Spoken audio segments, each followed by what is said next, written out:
Nessa semana, o Jornal Nacional vai abordar um assunto que afeta diretamente milhões de famílias. Aquelas que têm uma dificuldade enorme de equilibrar as contas do mês porque se endividam mais do que deveriam, porque fazem compras por impulso ou porque não procuram formas de economizar dinheiro. Nas reportagens do Elter Duarte, a gente vai ver que existe uma saída para esses brasileiros: a educação financeira. Descontos imperdíveis. Apenas R$ 4,99. Aproveite antes que acabe. Não perca tempo e aproveite. Viver é uma luta diária. Manter a família, filhos na escola, supermercado, remédios. Um desafio que fica ainda mais pesado quando o orçamento da casa sai dos trilhos.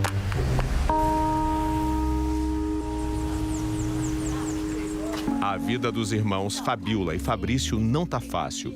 Eles tiveram que voltar a morar com a mãe para escapar do aluguel e de mais dívidas. Você tem ideia hoje de quanto você está devendo? Eu acredito que deve estar em torno de uns 10, 12 mil. Isso em quê? Em cartão de crédito, em empréstimo no banco. Tem contas pequenas como pessoas físicas. Fui assaltado, porque eu tinha uma moto, onde eu pagava a prestação da moto, que era R$ 700 por mês. E quando eu fui assaltado, não consegui mais pagar a moto, porque eu não tinha como trabalhar. Minha dívida dessa moto ficou nessa faixa aí. R$ 21 mil. Isso. Eles fazem parte de um grupo enorme que, em algum momento, perdeu o controle de suas finanças pessoais. Um levantamento da Confederação Nacional do Comércio mostra que quase 8 em cada 10 famílias brasileiras têm dívidas a pagar, boletos, financiamentos, prestações. E mais de 28% delas estão inadimplentes, com o pagamento dessas dívidas atrasado. As pessoas que têm menor renda são sempre as mais vulneráveis. Se esse orçamento não tem muita margem, qualquer distúrbio na economia, uma renda que deixou de entrar um trabalhador informal, um custo com uma despesa de saúde, desequilibra muito fácil esse orçamento. E aí o sujeito entra naquela famosa bola de neve, que ele vai tomando, ele vai se pendurando em várias dívidas, vai trocando de dívida e o banco vai percebendo isso e vai até emprestando, mas cobrando mais caro até o momento que ele não consegue pagar. Foi exatamente o que aconteceu. Os bandidos levaram a moto que o Fabrício tinha comprado em 60 vezes, 5 anos. Estou correndo atrás aí para isso. Hoje eu trabalho com uma moto alugada. Paga quanto por mês só de aluguel? 1.200, porque é 300 por semana. Já a Fabiola perdeu o emprego que tinha como vendedora e ficou 4 anos sem trabalhar. Nesse período, fez um curso de cuidadora de idosos, a nova profissão. Eu faço 2 plantões. É muita coisa. Eu faço um plantão de 12 horas, aí no outro dia eu vou para outra casa, faço outro plantão de 12 horas e assim vai. É exaustivo. Mas sou mãe, né? Então eu tenho que aguentar. É triste ver e ouvir um depoimento como o da Fabiola, né? Ninguém deveria passar por tanto sufoco. Mas por quê? Tantos brasileiros tomam caminhos que levam ao endividamento. São vários os motivos, coisas que vão acontecendo ao longo de nossas vidas e também escolhas que vamos fazendo sem pensar com cuidado. Uma pesquisa divulgada hoje mostra que nessa rota, a inadimplência no cartão de crédito continua sendo a principal causa de nome negativado na praça, seja cartão de banco, loja ou de alguma outra instituição. Quantos cartões? Mais de 5. Mais de 5? Mais de 5, porque tenho de 2 bandeiras, tem cartões online, que ele te dá essa facilidade e aí você se enrola. E tenho cartões de lojas pessoais, entendeu? Em segundo lugar nesse ranking vem um empréstimo em banco ou financeira.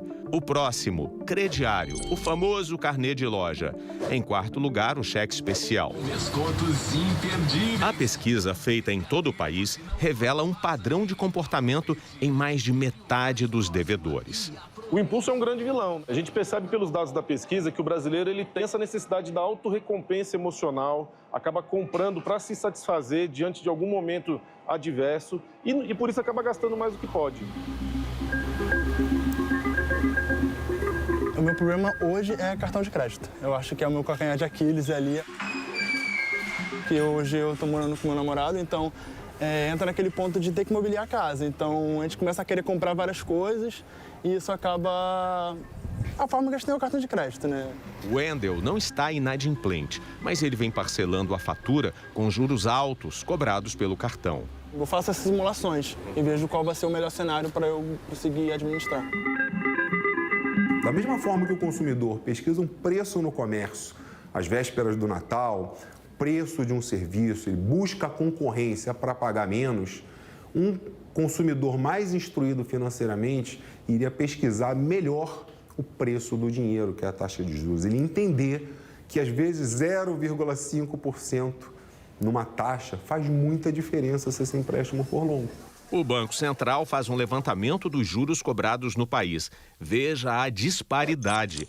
As taxas para o parcelamento da fatura variam de 34% a mais de 700% ao ano, dependendo da administradora do cartão de crédito. No rotativo, pagar o mínimo da fatura, o pior dos cenários. A diferença é ainda maior, de mais de 67% a quase 1000% ao ano. Cheque especial, de mais de 19% a quase 300%. Crédito pessoal, de mais de 16%, chegando perto dos 1000% ao ano, dependendo do banco ou da financeira. Uma dívida no cartão de crédito, ela dobra em 4, 5 meses, na média. Existem cartões em que a dívida dobra em 3 meses, ou seja, um problema de curto prazo até para quem está desequilibrado. O brasileiro ele precisa ficar atento nas taxas que estão envolvidas nos empréstimos, porque não é só o valor da parcela em si que você tem que avaliar. Você tem que avaliar o quanto vai te custar esse empréstimo para que você realmente consiga organizar o seu fluxo financeiro. Você chegou já a olhar qual cartão cobra os juros mais altos dos 5 que você tem? Nunca olhei, nunca tive essa percepção. Eu sempre olho o total e tento ir pelo que está mais barato. O mais baixo, que é o que eu acho que eu vou conseguir pagar tudo. Mais barato o valor total, né? O valor total, é. E não os juros. E não os juros. Eu nunca olho os juros, nunca tive essa percepção. Tem que olhar, menina. Olha os juros. Olha os juros, pelo amor de Deus. Apesar do cenário, a gente tem que ressaltar 2 aspectos muito importantes. Nas famílias com menor rendimento está o maior índice de brasileiros que querem pagar as contas em atraso. E o segundo ponto, nem toda dívida é ruim.